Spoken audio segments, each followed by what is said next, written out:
सरकार ने वाकई चुनावी बजट के रूप में मिडिल क्लास को इनकम टैक्स के स्लैब को कम करते हुए एक बहुत बड़ी राहत दी है।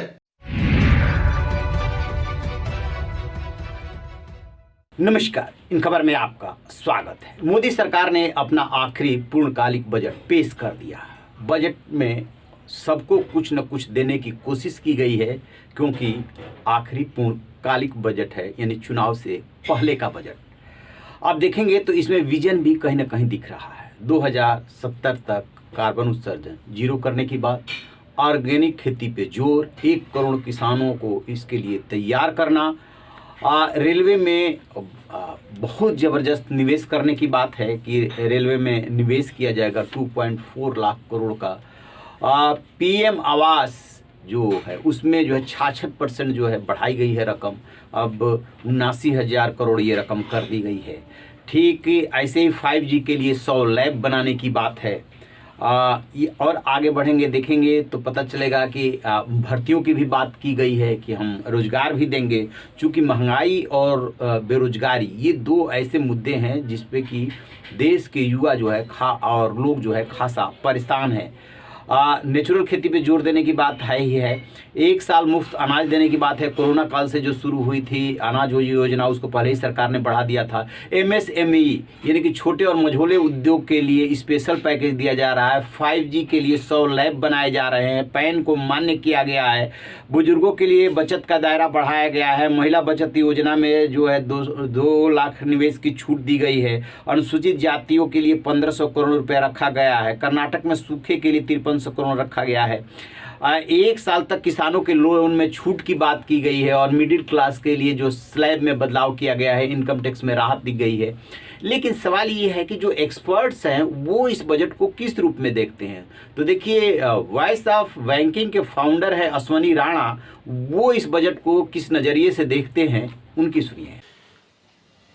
चुनावी बजट का असर दिखा। वित्त मंत्री ने आज बजट में बहुत सी सुविधाएं, बहुत सी रिलैक्सेशन एक मिडिल क्लास को दी है। इनकम टैक्स में बहुत बड़ा बदलाव किया गया है, बहुत बड़ी राहत टैक्स पेयर्स को दी गई है।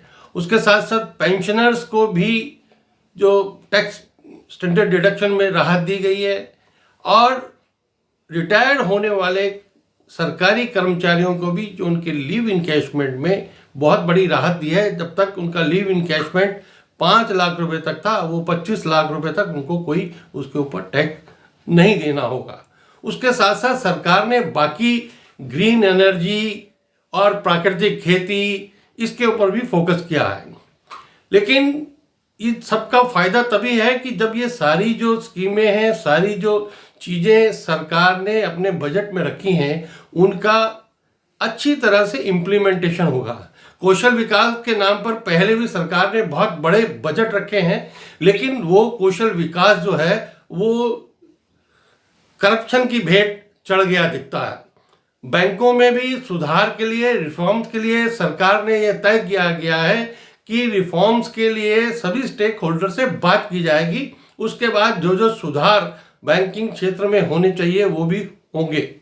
इसी प्रकार से युवा वर्ग के लिए, टूरिज्म के लिए, किसानों के लिए, पर्टिकुलर किसानों के लिए प्राकृतिक खेती के ऊपर जो बल दिया गया एक बहुत ही सराहनीय कदम है, क्योंकि इस प्रकार से देश में खेती का माहौल हो रहा है कि ऑर्गेनिक खेती की तरफ या ऑर्गेनिक प्रोडक्ट की तरफ लोगों का रुझान बढ़ रहा है।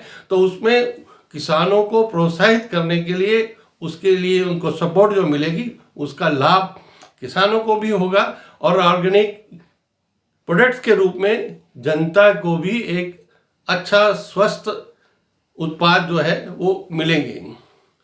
बाकी भी बहुत सारे क्षेत्रों में सरकार ने बहुत सारी घोषणाएं की हैं, लेकिन वो घोषणाएं ना रह जाएं, उनका अच्छी तरह से इम्प्लीमेंटेशन हो, तभी जाके वास्तव में ये जो इतनी सरकार की इतनी बड़ी जो योजना है वो सफल होगी। लेकिन सरकार ने वाकई चुनावी बजट के रूप में मिडिल क्लास को इनकम टैक्स के स्लैब को कम करते हुए एक बहुत बड़ी राहत दी है। सुना आपने, इनका मानना है कि सरकार ने बजट में प्रोविजन तो ठीक कर दिया, चूंकि ये इसको पॉलिटिकल बजट माना जाएगा, लेकिन सबसे बड़ी चुनौती जो होती है, जो भी योजनाएं, जो भी स्कीम्स घोषित की जाती है, उसे लागू करने के, ईमानदारी से लागू करने की हमेशा ये चुनौती रही। सिर्फ बजट की बात नहीं, कोई भी सरकारी योजना हो, ईमानदारी से जमीन पे कैसे उतरे, हमेशा ये चुनौती रही है। तो देखने वाली बात होगी कि कितना जल्दी कैसे इन जो भी योजनाएं, जो भी स्कीम्स का ऐलान किया गया है वो लागू होती हैं, वो भी भ्रष्टाचार रहित, क्योंकि बहुत कुछ डिजिटल ट्रांसफ़र कर दिया गया है। इसके बावजूद थोड़ी बहुत गुंजाइश बची रहती है, तो उस पर जो है नज़र रहेगी। रहिए ना बेखबर, देखते रहिए इन खबर। Thank you.